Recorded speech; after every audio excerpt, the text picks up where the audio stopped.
ரெகுலரான commercial movies வரக்கூடிய தெலுங்கு இண்டஸ்ட்ரியிலேருந்து இந்த வருஷம் சில படங்கள் வித்தியாசமாக வந்துச்சு.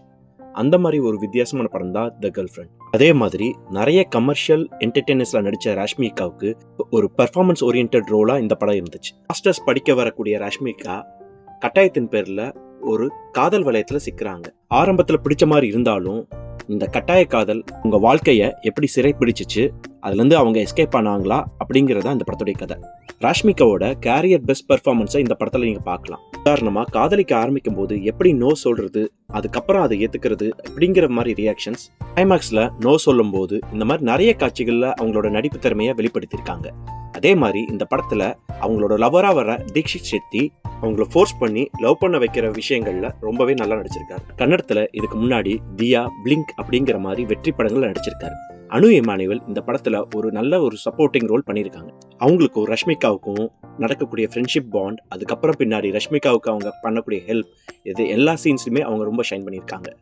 கிருஷ்ணன் வசந்த் இந்த படத்துக்கு தேவையான அழகில அவரோட கேமரா ஒர்க் மூலியமா கூட்டியிருக்காரு.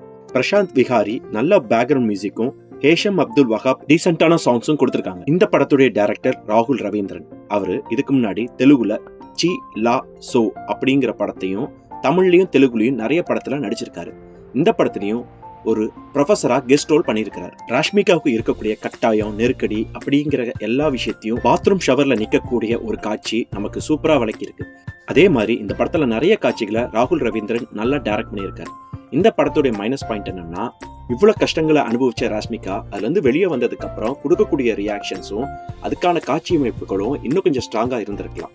டுவர்ட்ஸ் கிளைமேக்ஸ் நான் இதுல இருந்து விலகிறேன் அப்படிங்கிறத அவங்க லவ்வர்ட்ட சொன்னதுக்கு அப்புறம் நடக்கக்கூடிய காட்சிகள் எல்லாமே கொஞ்சம் ரெகுலரா இருந்துச்சு. அது இன்னும் கொஞ்சம் ஸ்ட்ராங்காகவும் அழுத்தமாகவும் இருந்துச்சுன்னா இந்த படம் ஒரு சூப்பரான படமா வந்திருக்கும்.